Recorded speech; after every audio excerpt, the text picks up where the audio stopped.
एक जण म्हणतो बर का, देवा 10 वर्ष झालं लग्न होऊन, पण घरामध्ये अजून पाळणा सुद्धा हल्ला नाही देवा, बस तेवढा पाळणा हलू दे. त्याला म्हणावं, अरे शेजारकडच्याकडे बघ, त्या शेजारच्याला एकुलता एक पोरगा आहे आणि त्यानं एकुलता एक पोराकरिता 3 मजल्याची इमारत बांधली कष्ट करून बर का.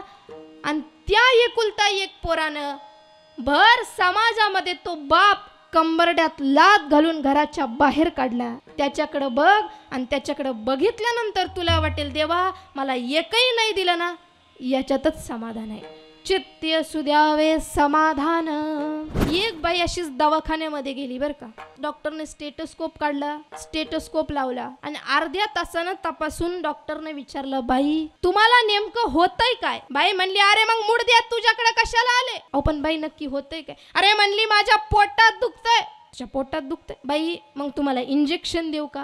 अरे म्हणली, आतापर्यंत 50 घेतले, मग गोळ्या देऊ का? अरे त्या गोळ्यांनी तर पिशव्याच्या पिशव्या भरून पडल्या. मग बाई एक्सरे काढायचा का? अरे त्या फुटून न तर म्हणली अख्खं कपाट भरलं, पण फरक नाही. म्हणली, बाई अहो तुम्हाला गोळ्या नको, इंजेक्शन नको, एक्सरे नको, अहो मला सांगा नेमकं तुमचं पोटात दुखतंय केव्हापासून? ती बाईनं उत्तर दिलं, जेव्हापासून शेजारचीनं फ्रीज घेतला ना तेव्हापासून तुमच्या पोटात दुखते. आपण जी भक्ती करतो ना ती आपल्याला आवडणारी असते बरं का. याला तुकोबाराय गोचडी भक्ती म्हणतात. गोचडी भक्ती म्हणजे गोचडीला म्हैस आवडते बरं का, पण म्हशीला मात्र गोचडी आवडत नाही. गोचडी आवडे म्हशी, पर म्हशीनं आवडे तिसी. म्हणजे ही टेम्पररी भक्ती झाली. आता मला सांगा, आपण देवघरामध्ये अगरबत्ती लावतो बरं का महिला मंडळ. अगरबत्ती ती कुणासाठी असते हो? देवासाठी असते. परंतु तिचा सुवास मात्र कुणाच्या आवडीचा असतो? आपल्या आवडीचा असतो महाराज. ही टेम्पररी भक्ती आहे. अरे अजूनही बोथट झाली नाही धार मराठी तलवारीची, आणि कुणाची हिम्मत होणार नाही मराठ्यांना संपवण्याची. कुणाची हिम्मत होणार नाही मराठ्यांना संपवण्याची. अरे घासल्याशिवाय धार नाही तलवारीच्या पातीला, आणि हिंदूंशिवाय पर्याय नाही या महाराष्ट्राच्या मातीला, या महाराष्ट्राच्या मातीला.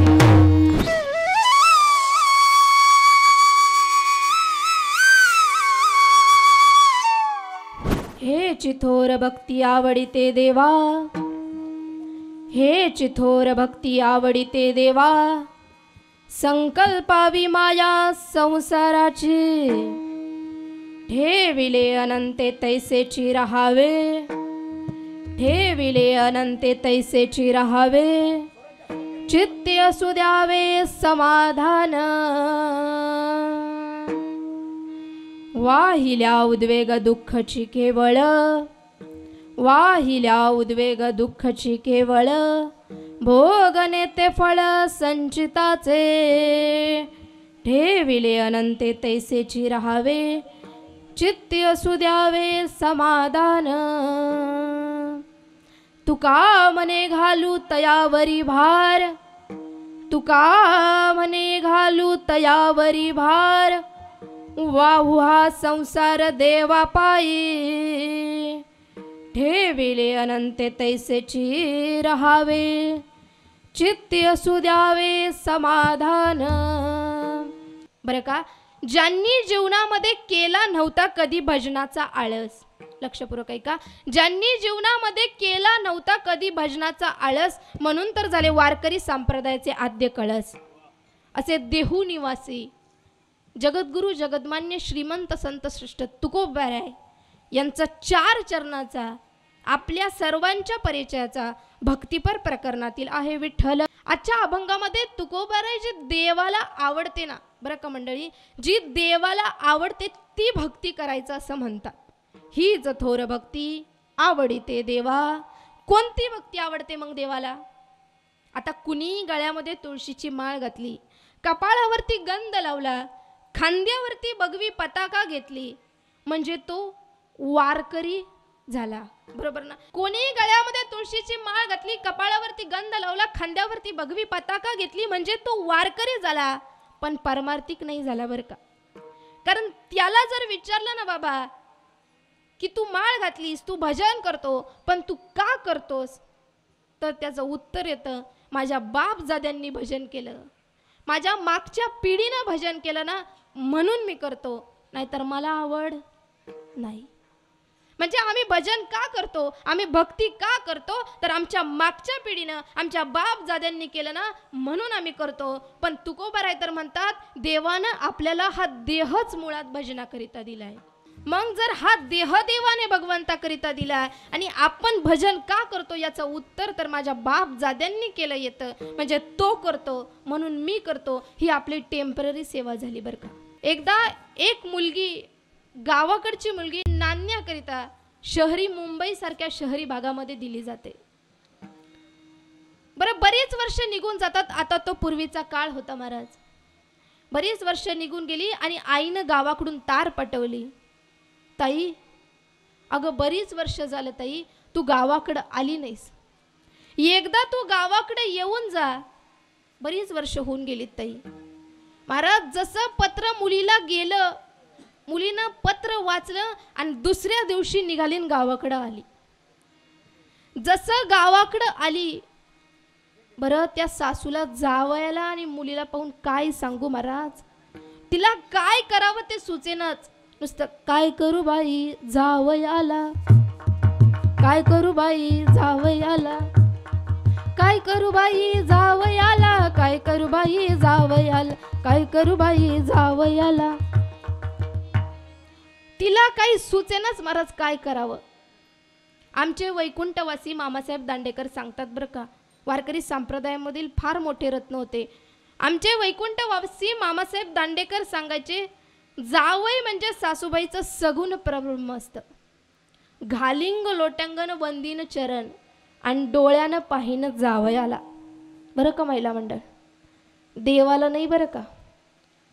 आला महाराज जावई आणि काय सांगू त्या जावयाची व्यवस्था, बसायला पाठीला पाठ, पंचपक्वानांचं ताट, रांगोळ्यांचा थाट, उदबत्त्याचा घमघमाट.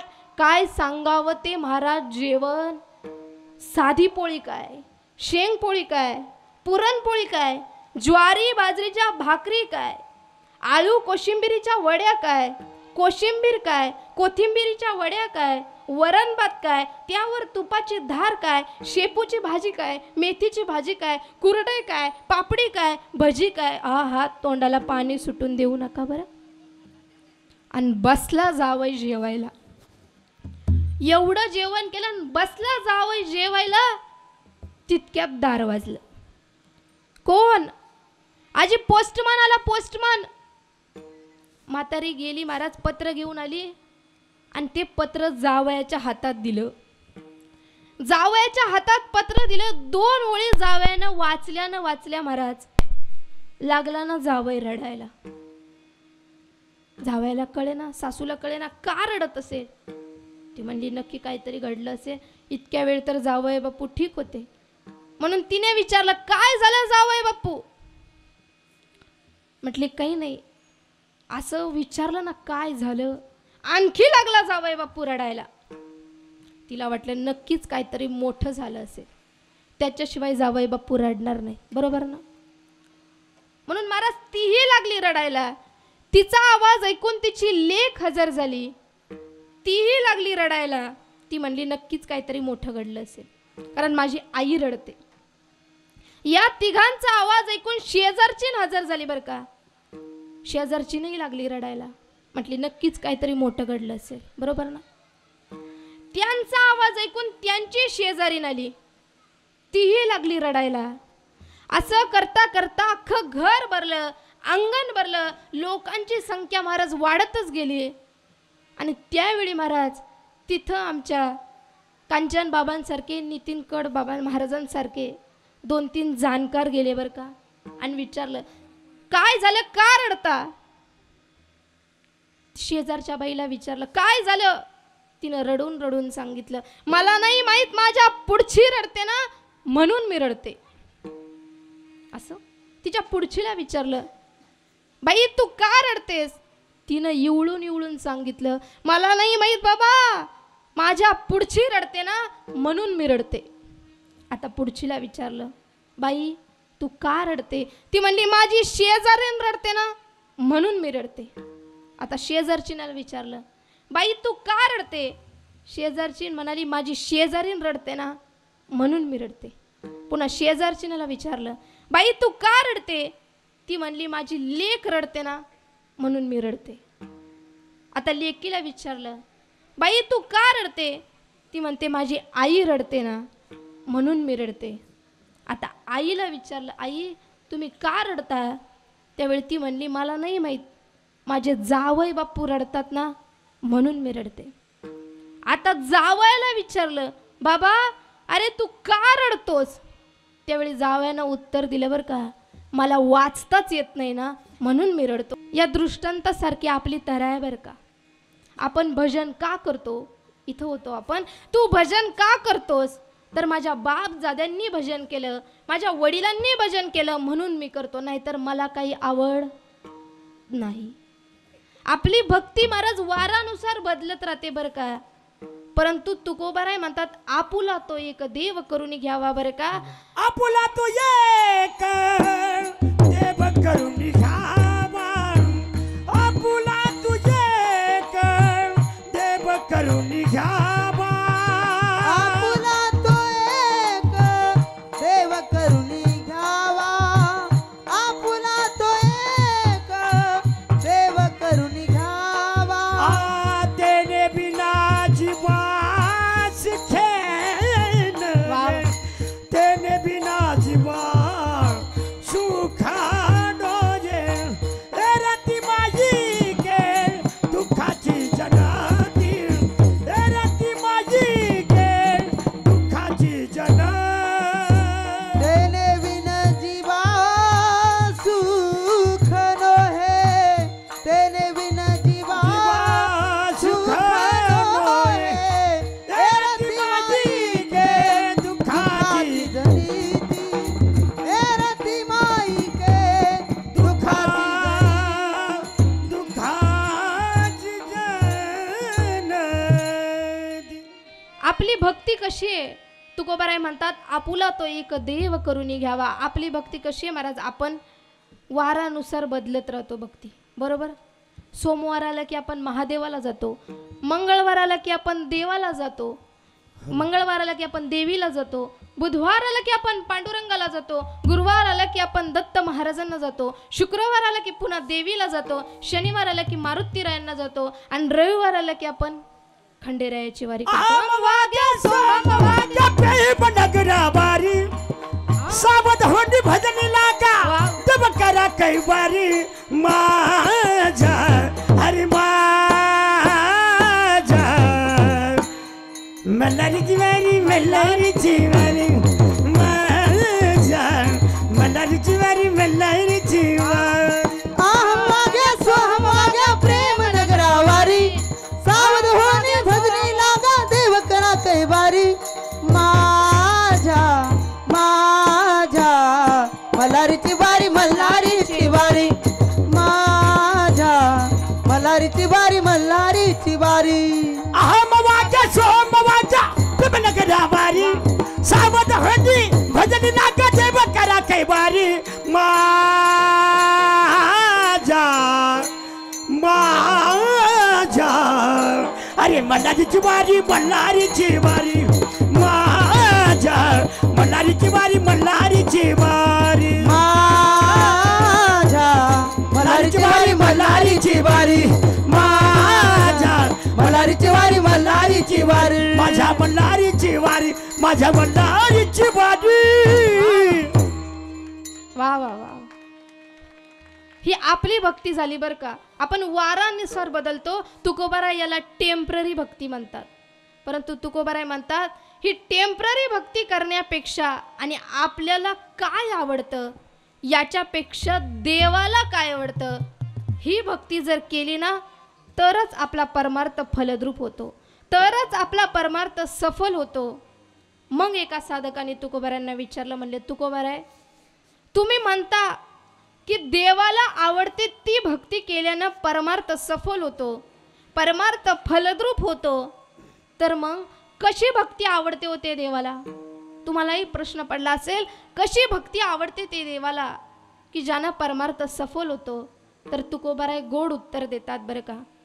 तुम्ही शेतकरी मंडळी आहात ना. तुकोबाराय म्हणतात जसं एखादं रोपटं, शेतकरी आहात ना, जसं एखादं रोपटं गादी वाफ्यातून काढायचं आणि लागवडी लायक शेतात नेऊन लावायचं.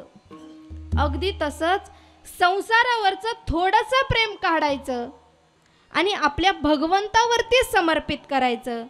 हीच देवाला आवडणारी सर्वोच्च भक्ती आहे. तेच तुकोबार आहे अभंगाच्या प्रथम हिचा थोर भाटी आवडत देवा, हिचा थोर भक्ती आवडत देवा. हेची थोर भक्ती आवडते देवा, हेची थोर भक्ती आवडते देवा. हिचा थोर भक्ती आवडत देवा, हिचा थोर भक्ती आवडत देवा. हेची थोर भक्ती आवडते देवा, हेची थोर भक्ती आवडते देवा. संकल्पाई माया संसाराची, संकल्पाई माया संसाराची, ठेविले नलते तैसे रहावे, ठेविले नलते तैसे रहावे. संकल्पावी माया संसाराची, संकल्पावी माया संसाराची, ठेविले अनंते तैसे रहावे, ठेविले अनंते तैसे रहावे.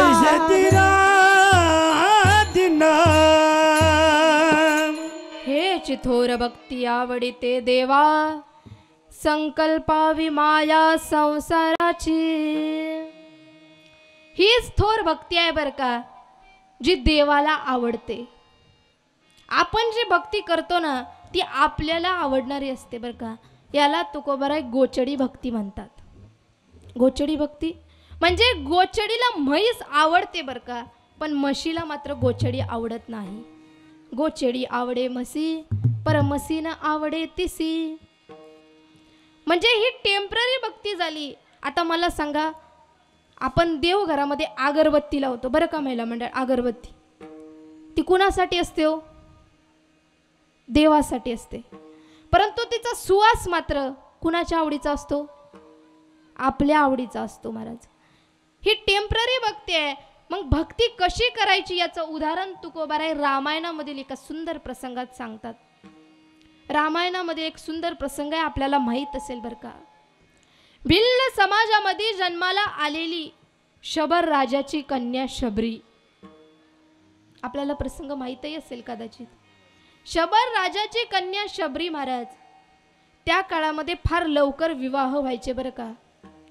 शबरी उपवर झाली हे पाहून तिचा विवाह ठरविण्यात आला. विवाह ठरविला. आज लग्नाची आदली रात्र आहे महाराज. आणि शबरी उठली. जसं उठली महाराज, उठल्यानंतर त्या झरोक्यातून पाहिलं तर तिला भली मोठी बकऱ्यांची दावण दिसली.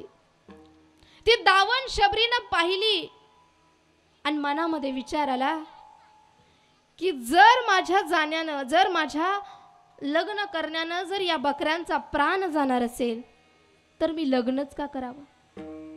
कारण ते बकरी खिन्न नजरेनं शबरीकडे पाहत होते आणि शबरीला सांगत होते, शबरी उद्या तुझं लग्न होईल. उद्या तुझं लग्न झाल्यानंतर आम्ही तुझ्या डोळ्या देखत मारले जाऊ, फक्त तुझ्यामुळे मारले जाऊ शबरी. ते बकरी खिन्न नजरेनं शबरीकडे पाहतात आणि शबरीच्या मनामध्ये विचार आला, जर माझ्या जाण्यामुळे, माझ्या लग्न करण्यामुळे जर कोणाचा जीव जाणार असेल तर मी लग्नच का करावं. बरं का, इतक्या लहान वयामध्ये, इतक्या पोर वयामध्ये इतका थोर विचार मनामध्ये निर्माण होणं हे सुसंस्कारीपणाचं लक्षण आहे बरं का. उठली शबरी महाराज, झरोक्यातून पाहिलं, ते खिन्न नजरेने पाहणारे बकरी पाहिले आणि जसं उठली महाराज घरामध्ये बाहेर आली, आई वडिलांच्या जवळ आली, आई वडिलांचं दर्शन घेतलं महाराज. हे त्यांचं अखेरचं दर्शन होतं बरं का. शबरीनं आई वडिलांचं दर्शन घेतलं, निघाली महाराज. अशी निघून गेली महाराज. गेली का मेली, परंतु ती पुन्हा दिसलीच नाही हो. ती एका जंगलाच्या दाट बुंद्याच्या झाडावरती लपून बसलेली महाराज. योगानं ती ज्या झाडावरती बसली होती ना, बरं का महिला मंडळ, पुरुष मंडळी, योगानं ती ज्या झाडावरती बसली होती ना, त्या झाडाच्या कडेच्या रस्त्यावरनं मातंग मुनी आपल्या शिष्यांच्या समवेत स्नानाकरिता जात होते. रामायणामधील हा प्रसंग आहे बरं का, काही माझ्या मनाचं नाही. त्या रस्त्याच्या कडेनं ते मातंग मुनी जात होते. ते शबरीनं पाहिलं आणि मनामध्ये विचार आला, या साधूची, या संताची काहीतरी सेवा घडावी, म्हणून आपण काहीतरी करायला हवं. उठली महाराज शबरी. मातंग मुनी येण्या अगोदर रोज पहाटे तिनं तो आश्रमापासून ते पंपा सरोवर स्नानापर्यंत जाण्याचा रस्ता पूर्ण झाडून घ्यायचा. अंतर काही थोडं नव्हतं बरं का. पंपा सरोवरापासून ते आश्रमापर्यंतचं अंतर अगदी 13 किलोमीटरचं होतं. रोज भले सकाळी पहाटे तिनं उठावं आणि 2:30 वाजण्याच्या अगोदर तो रस्ता झाडलेला असावा. महाराज ती झोपत केव्हा असेल हो, आणि ती उठत केव्हा असेल. महाराज तिला झोपच येत नव्हती बरं का. अशी सेवा करत करत महाराज ती बाल होती ना, ती पौगंड अवस्थेत गेली. पौगंड अवस्थेतून कुमारी अवस्थेत गेली. कुमारी अवस्थेतून तारुण्य अवस्थेत गेली. आणि तारुण्य अवस्थेतून आता ती वृद्धही झाली. आता तिला काही पहिल्यासारखं सरसर सरसर सरसर झाडावर चढता येईना आणि सरसर सरसर उतरताही येईना, कारण वय झालं होतं. या वृद्ध काळामुळे तिला एक दिवस झाडावरनं चढायला आणि उतरायला उशीर झाला, त्यामुळे झाडायलाही उशीर झाला.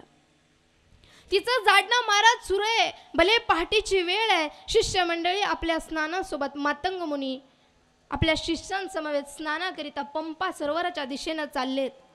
अचानक शबरीला पहिला आवाज दिला, अरे कोण आहे इतक्या दाट झाडामध्ये, किर्र काळोखामध्ये? शबरी लटलट लटलट लटलट लटलट कापायला लागली.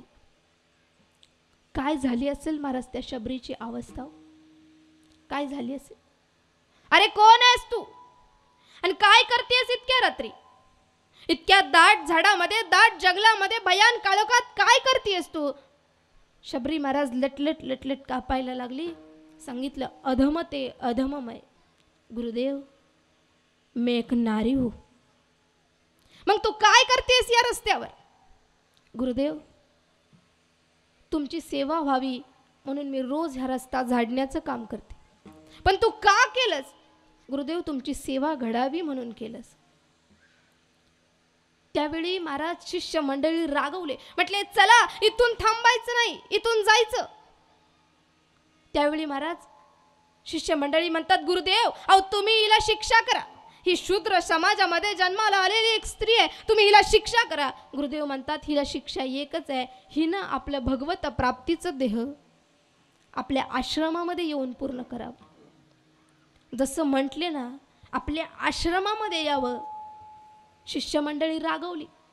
अरे गुरुदेवांची बुद्धी चढली, गुरुदेवांची बुद्धी चढली, म्हणे इथं थांबण्यात काही अर्थ नाही, आपण निघायला हवं. आणि महाराज शिष्यमंडळी रागून पंपा सरोवरावरती स्नानाकरिता निघून गेले. आश्चर्य ऐका बरं का, ज्यावेळी स्नानाकरिता पंपा सरोवरावरती गेले ना, गुजरातमध्ये पंपा सरोवर नावाचं ठिकाण आहे बरं का, जिथं प्रभू रामचंद्र सहवासासाठी आले होते.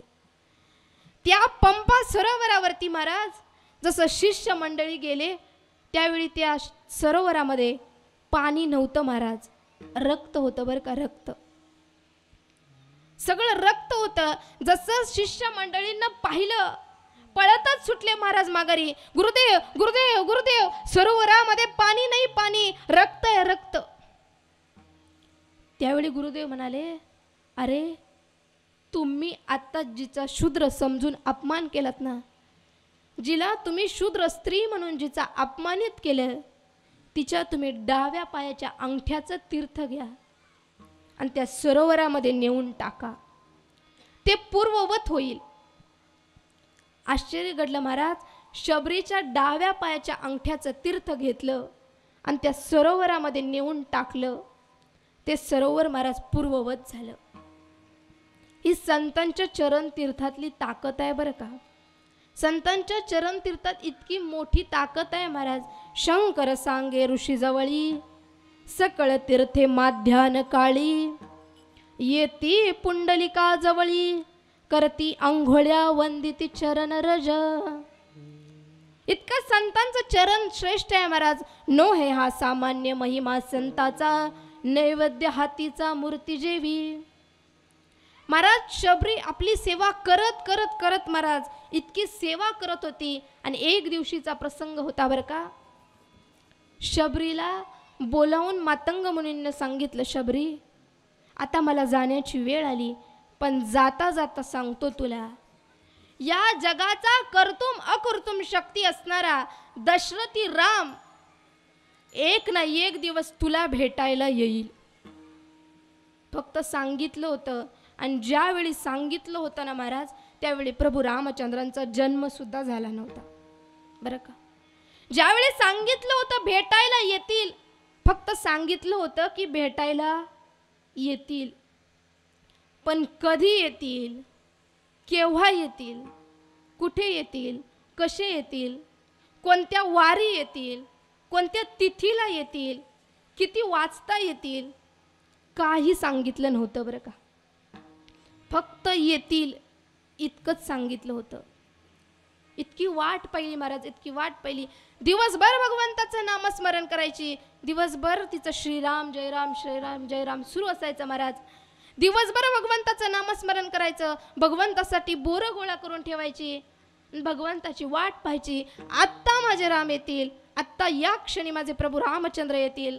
परंतु महाराज प्रभू रामचंद्रांना त्यावेळी नाही यावं, रात्रीची वेळ व्हावी इतकं रडावं महाराज तिने, इतकं रडावं, कारण आजही माझे प्रभू नाही आले. शबरीचं महाराज वाट पाहायची पद्धत वेगळी होती. लक्षपूर्वक ऐका बरं का. ती म्हणायची, जब मेरे राम जी का आवन होगा, शबरी के कुटिया का पावन होगा, आएंगे जब रघुराई आसन पे बिठाऊंगी, मीठे मीठे बेर अपने हाथों से खिलाऊंगी, साथ साथ लक्ष्मण जी का आवन होगा, शबरी के कुटिया का पावन होगा. इतकी वाट पाहायची महाराज, इतकी वाट पाहायची. तिची पद्धत फार वेगळी होती. जसं एखाद्या शाळेमध्ये बरं का पळण्याच्या स्पर्धा लागाव्यात, कशी वाट पाहायची ऐका. जसं एखाद्या शाळेमध्ये पळण्याच्या स्पर्धा लागाव्यात आणि गुरुजींनी महाराज एका रांगेमध्ये 10 मुलं उभी करावीत. जसं 10 मुलं उभी करून सूचना सांगाव्यात, मुलांना तुमच्या शाळेमध्ये पळण्याच्या स्पर्धा लागतात ना, 10 मुलं उभी करावी, सांगावी, मुलांनो आता तुम्हाला मी काही सूचना देतो, त्या सूचना दिल्यानंतर मी 3 म्हणेपर्यंत तुम्ही थांबायचं आणि मी 3 म्हटलं की मगच तुम्ही पळायला सुरुवात करायची. महाराज गुरुजींना सूचना दिल्या, मुलांनो तुमचा डावा पाय रेषेच्या पाठीमागे पसरवा आणि तुमचा उजवा पाय रेषेवरती गुडघ्यामध्ये वाकवा आणि तुमचे दोन्ही हात रेषेवरती ठेवा. आणि मुलांनो आता मी 3 म्हणेपर्यंत तुम्ही वाट पाहायची बरं का. तुम्ही सुद्धा 1 2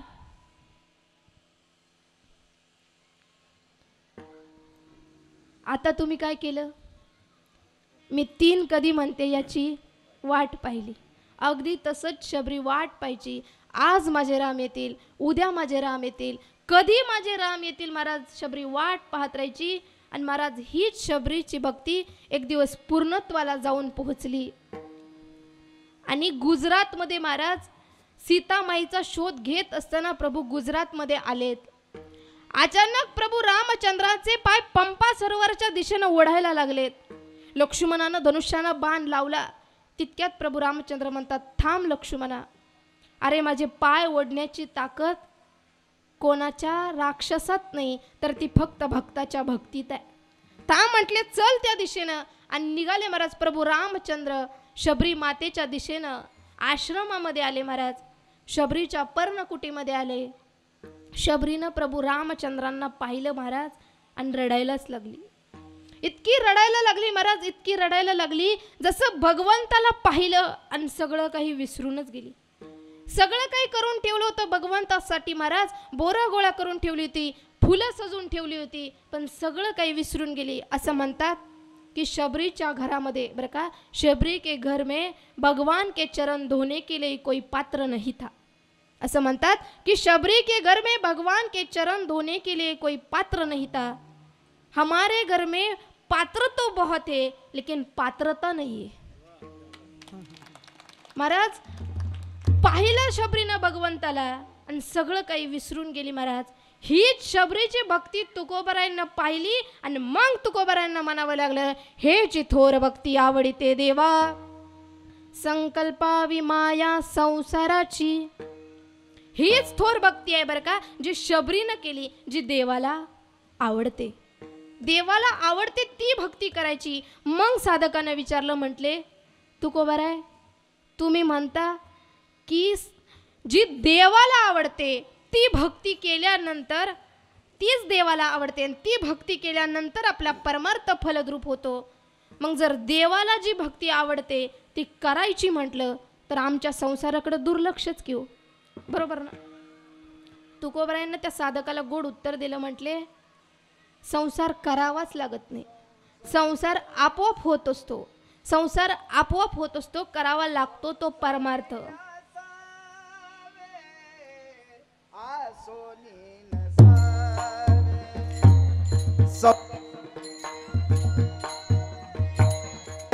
सोनी नसावे संसारी आसावे, आसोनी नसावे, संसारी आसावे, आसोनी नसावे, संसारी असावे आसोनी नसावे, संसारी असावे आसोनी नसावे, संसारी आसावे, आसोनी नसावे, संसारी आसावे, आसोनी नसावे. भजन करावे वेळू वेळा, भजन करावे वेळू वेळा, संसारी असावे आसोनी नसावे, संसारी असावे आसोनी नसावे. भजन करावे वेळो वेळा, भजन करावे वेळो वेळा, संसारी असावे अजूनही नसावे, संसारी असावे अजूनही नसावे.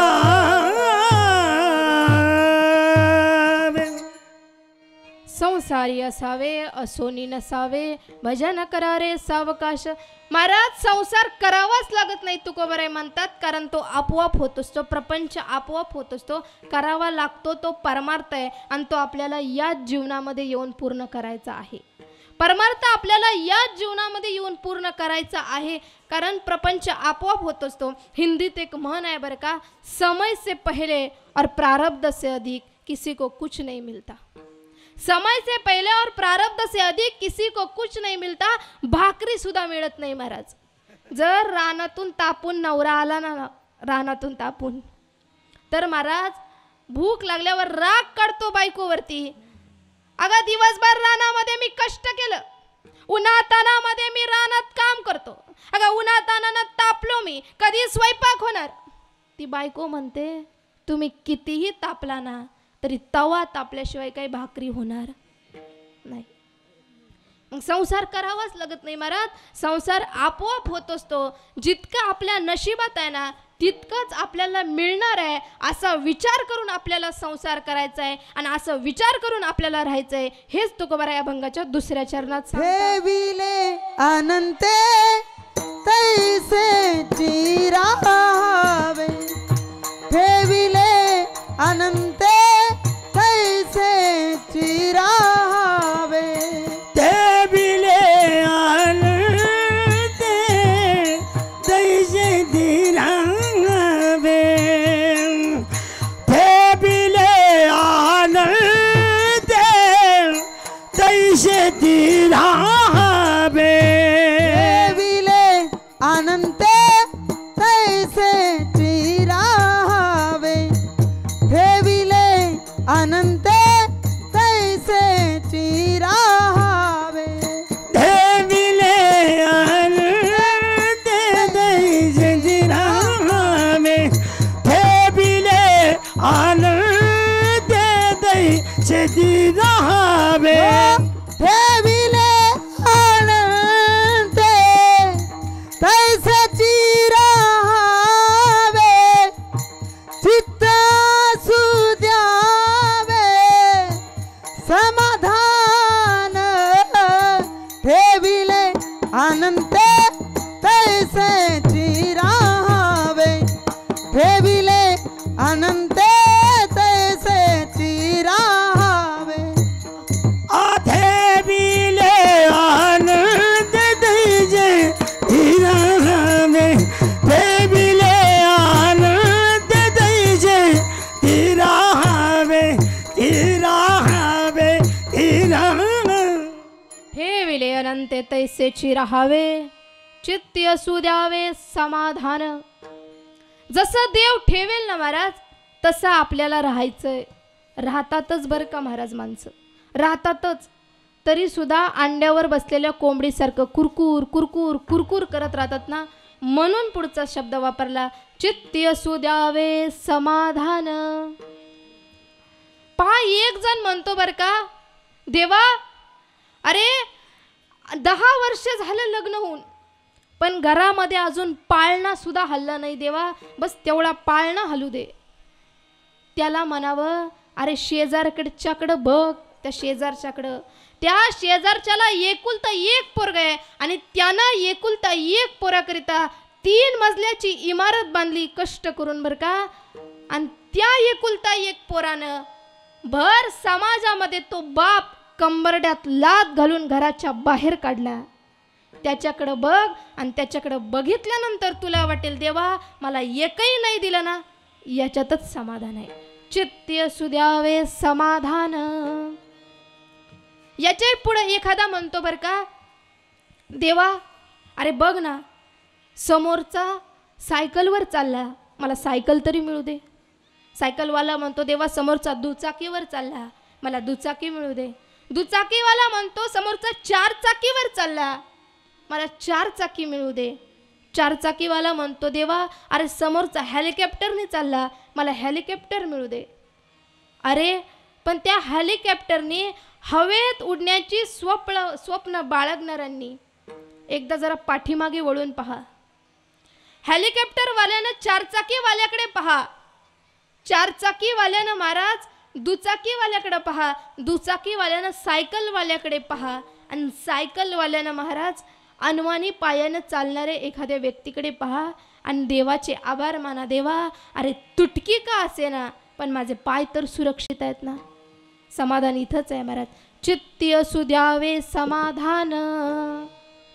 तुकोबाऱ्यांचं एक प्रमाण सुद्धा आहे महाराज, समयासी सादर भावे देव ठेविला. समयासी सादर भावे, आय समयासी सादर भावे, समयासी सादर भावे, समयासी सादर भावे, देव ठेविला तैसे चिरावे, देव ठेविला तैसे चिरावे,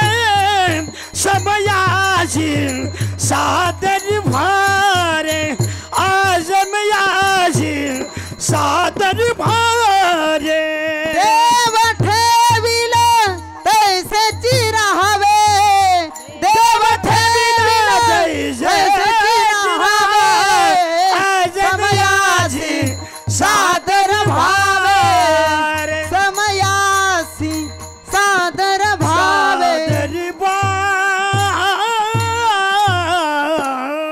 समयासी सादर भावे देव ठेविल तैसे राहावे. जसं देव ठेवेल ना महाराज तसं राहावं आणि समाधान चित्तामध्ये मानून घ्यावं. महाराज कधीतरी आमच्या समोर सुदामजी आठवावं. काय होतं महाराज सुदामजीकडं? काय होतं महाराज? मळकट कपडे होते, फाटकं धोतर होतं, तुटका लोटा होता, 3 ठिकाणी तुटलेली काठी होती, ती तुटक्या दोरीनं बांधलेला लोटा होता. आणि अशा अवस्थेमध्ये महाराज द्वारकेला जाऊन पोचले आणि द्वारकेच्या राजाला जाऊन म्हणाले, अरे द्वारपालो कन्हैया से कह दो इधर पे सुदामा गरीब आ गया है. भटकते भटकते न जाने कहाँ से इधर पे सुदामा गरीब आ गया है. अशा अवस्थेमध्ये महाराज द्वारकेला जाऊन पोचलेत आणि द्वारकेच्या राजाला कडकडून मिठी मारली. आणि द्वारकेच्या राजाने विचारला, कैसे हो सुदामा, सच कहू का ना? अरे कैसे हो सुदामा?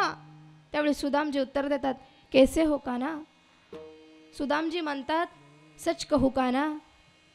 अरे इस वक्त पूरी दुनिया में तेरे सुदामा जैसा सुखी और समाधानी कोई नहीं है. अरे यावेळी अख्ख्या जगामध्ये तुझ्या सुदामासारखा सुखी आणि समाधानी दुसरा कोणीच नाही. काय होतं हो सुदामजींकडं? काहीच नव्हतं. तरी सुद्धा याच वृत्तीला तुकोबाराय म्हणतात, चित्त असू द्यावे समाधान. आपल्या चित्तामध्येच महाराज समाधान नाही बरं का. त्यामुळे आपल्यापाशी देव येत नाही महाराज. त्यामुळे आपलं चित्त आपलं मन परमार्थामध्ये लागत नाही महाराज. एक बाई अशीच दवाखान्यामध्ये गेली बरं का. दवाखान्यामध्ये गेली, डॉक्टरने तपासलं, अर्धा तास डॉक्टरने स्टेटोस्कोप काढला, स्टेटोस्कोप लावला आणि अर्ध्या तासानं तपासून डॉक्टरने विचारलं, बाई तुम्हाला नेमकं होतंय काय? बाई म्हणली, अरे मग मुडद्या तुझ्याकडे कशाला आले? अहो पण बाई नक्की होतंय काय? अरे म्हणली, माझ्या पोटात दुखतंय. तुझ्या पोटात दुखतंय? बाई मग तुम्हाला इंजेक्शन देऊ का?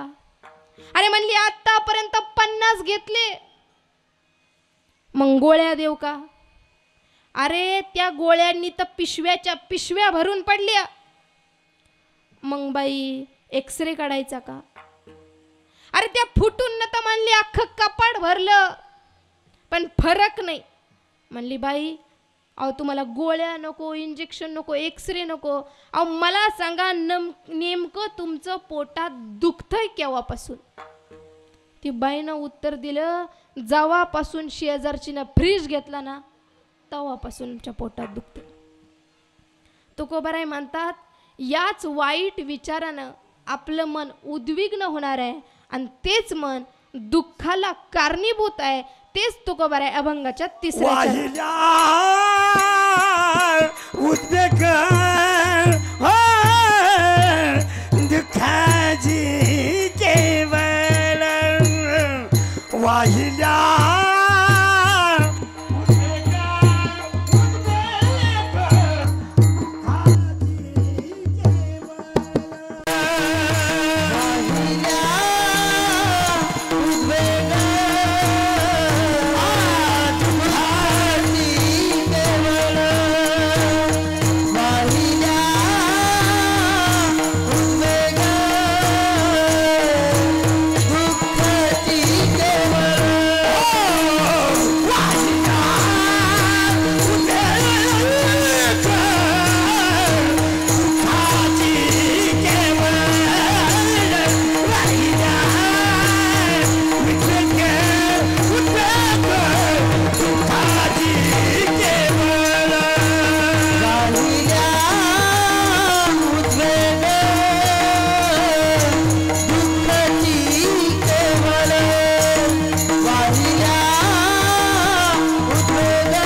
केवळ भोगणे ते फळ संचिताचे.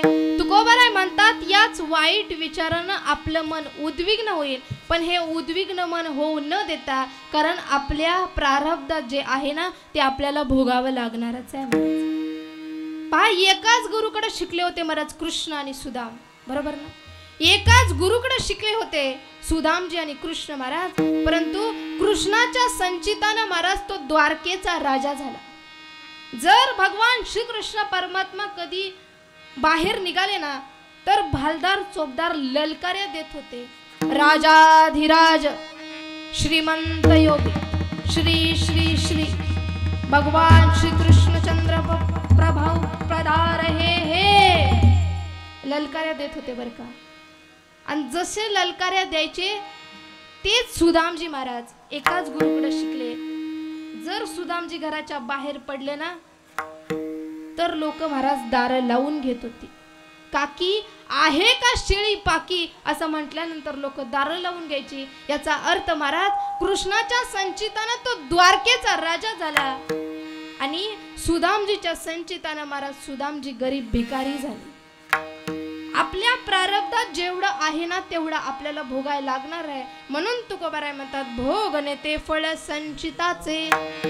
मग सगळंच जर आपल्या प्रारब्धानं होणार असेल, सगळंच जर देवानं जेवढं लिहिलंय तेवढं होणार असेल ना, तर मग चिंता करायचीच कशाला. सगळी चिंता सगळा भार महाराज त्याच्यावरती व्हायचा आहे महाराज.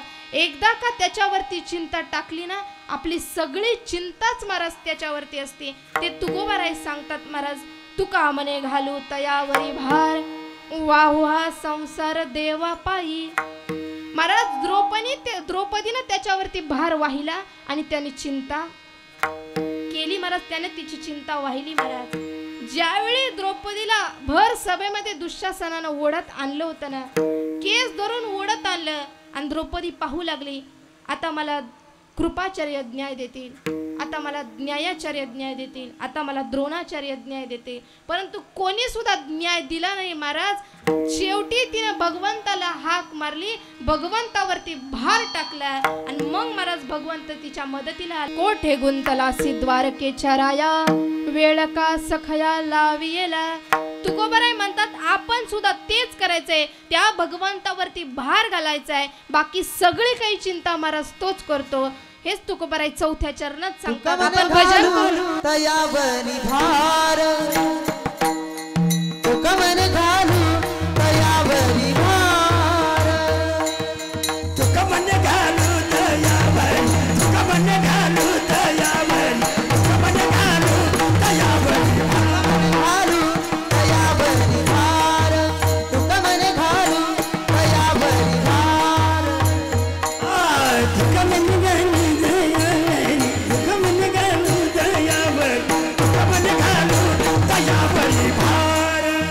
वार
हेची थोर भक्ती आवडिते देवा, संकल्पावी माया संसाराची, ठेविले अनंते तैसेची राहावे, चित्ती असू द्यावे समाधान. अल्पशा बुद्धीप्रमाणे मी अभंगाचा भावार्थ सोडविण्याचा प्रयत्न केलेला आहे, परंतु जाता जाता फक्त 10 मिनिटं सांगेल. ही भूमी जशी ज्ञानोबा तुकोबाची आहे ना, अगदी तसंच ही भूमी छत्रपती शिवराय आणि शंभू राजांची देखील आहे. या भूमीमध्ये जसं ज्ञानोबा तुकोबानं भक्तीचा प्रसार केला ना, अगदी तसंच या भूमीमध्ये छत्रपती शिवरायांना आणि शंभू राजांना शक्तीचा प्रसार केला. आणि मग खऱ्या अर्थानं या महाराष्ट्राला कळून चुकलं की अरे महाराष्ट्र म्हणजे तरी काय, याच भक्तीच्या आईन तीराचा आणि याच शक्तीच्या पैन तीराचा महाराष्ट्र. अरे जगदंबा पोत उरात घेऊन पाजळणाऱ्या माझ्या शिवाचा महाराष्ट्र. पण पडला होता बरं का निश्चित आणि निश्चित ग्लानी आल्यासारखा. नव्हता शिरवा धर्माचा अभिमान की नव्हता स्वराज्याचा स्वाभिमान. अरे कसीर योनका पुढे व्यापुळलेला महाराष्ट्र सुद्धा याच वेळी गुमला एका लोळ्या सह्याद्रीच्या दऱ्यापुऱ्यात. जे झोपले होते ना ते जागे झाले, जे जागे होते ना ते उठते झाले, जे उठते होते ना ते उभे राहिले, आणि जे उभे होते ना ते पळायला गेले. आणि पळणाऱ्यांच्या हातावर आणि खांद्यावर विस्तार योनांची मुख पिवळटोळी विजयाला सुरुवात झाली. आणि कळून चुकलं या महाराष्ट्राला वाचवणारा कुणीतरी आलाय, माझा शिवाजी राजा आलाय, शिवाजी राजा. येतानाच या मातीला ही इवलसपोर संदेश देत होता बरं की अरे अजूनही बोथट झाली नाही धार मराठी तलवारीची.